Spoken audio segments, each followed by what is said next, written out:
Good tuna makes all the difference. Look for bright, shiny tuna. It should look moist, not dry.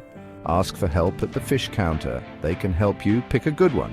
Smell the tuna. Fresh tuna smells like the ocean. It shouldn't smell fishy. If it doesn't smell fresh, don't buy it. Fresh tuna is best for cooking. You don't need fancy tools. A sharp knife is important. A cutting board keeps things clean. A frying pan works great for cooking. A plate is perfect for serving. Don't forget salt and pepper. They make the tuna taste delicious.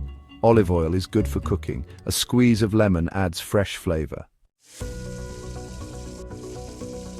Rinse the tuna under cold water. Pat it dry with a paper towel. This helps it cook evenly. Cut the tuna into pieces. Make them the size you like. Put the tuna on your cutting board. Drizzle a little olive oil on top. Sprinkle salt and pepper. Use your hands to rub it all over. Heat your frying pan on the stove. Use medium heat so it doesn't get too hot. Carefully put the tuna in the pan. Cook for a few minutes on each side. The tuna is done when it's cooked through. Don't overcook it. It will be dry. Serve the tuna with a squeeze of lemon. Enjoy.